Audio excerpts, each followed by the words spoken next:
ब्राह्मण और तीन धूर्त की कहानी। एक गांव में एक ब्राह्मण रहता था। वह पुरोहिताई करता था।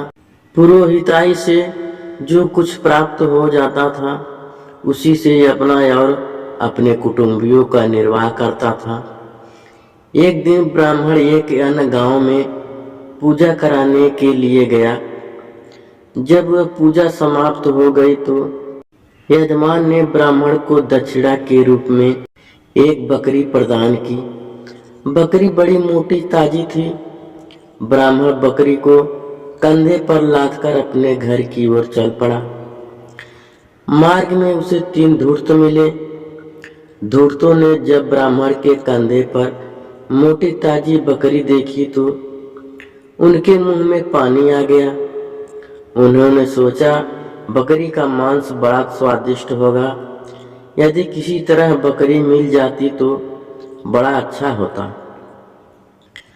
पर बकरी मिले तो कैसे मिले? मांगने से तो ब्राह्मण बकरी देने वाला नहीं। तीनों धूर्त आपस में सोच विचार करने लगे। एक धूर्त ने कहा, ब्राह्मण इस तरह तो बकरी देगा नहीं। उसे किसी प्रकार मूर्ख बनाकर बकरी ले लेनी चाहिए। दूसरे धूर्त ने भी पहले धूर्त की बात का समर्थन किया। पर प्रश्न यह पैदा हुआ कि ब्राह्मण को मूर्ख बनाया जाए तो किस प्रकार बनाया जाए। तीनों धूर्त ब्राह्मण को मूर्ख बनाने के लिए उपाय सोचने लगे। सहसा तीसरा धूर्त बोल उठा, मैंने ब्राह्मण को मूर्ख बनाने का उपाय सोच लिया है। तीसरा धूर्त ने दोनों साथियों के कानों में अपना उपाय बता दिया। ब्राह्मण कंधे पर बकरी रखे हुए अपने घर की ओर बढ़ता जा रहा था। तीनों धूर्त भी ब्राह्मण के दाएं बाएं चलने लगे। कुछ दूर जाने पर पहला धूर्त ब्राह्मण के सामने आ पहुंचा। बोला, ब्राह्मण देवता, कंधे पर कौन सी चीज रख कर ले जा रहे हो? ब्राह्मण ने उत्तर दिया, क्या अंधे हो? दिखाई नहीं दे रहा है? कंधे पर एक बकरी है। और क्या है? धूर्त बोला, बकरी है क्या? तुम्हारे कंधे पर तो कुत्ता है। कुत्ते को बकरी कह रहे हो? अरे पागल तो नहीं हो गए हो? राम राम, ब्राह्मण होकर कंधे पर कुत्ता लादे हो। लोग देखते होंगे तो क्या कहते होंगे?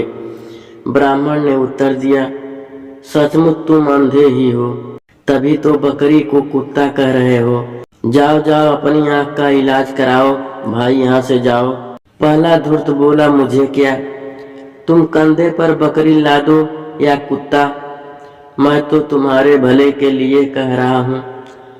तुम्हें कंधे पर कुत्ता लादे हुए देखकर लोग तुम्हारी बदनामी तो करेंगे ही, पूरी ब्राह्मण जाति की बदनामी भी किए बिना नहीं रहेंगे।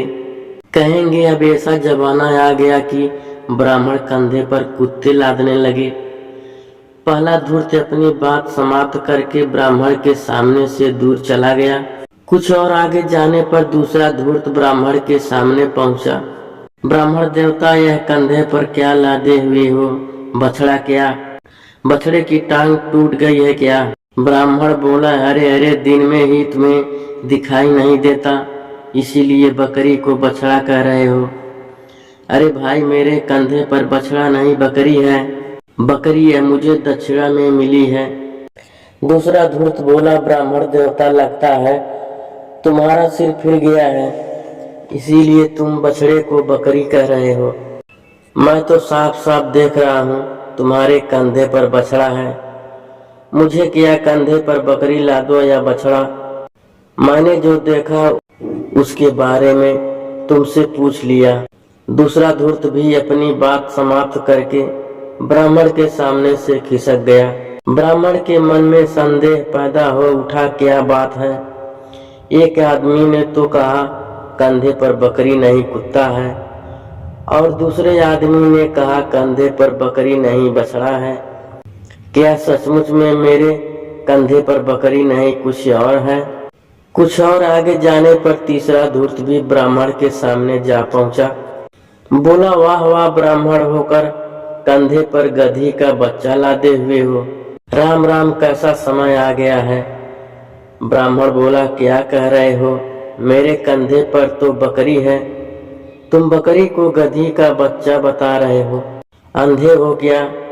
तीसरा धूर्त बोला, मैं अंधा हूं या नहीं, तुम पागल अवश्य हो, कंधे पर गधी का बच्चा लादे हुए हो और उसे बकरी बता रहे हो।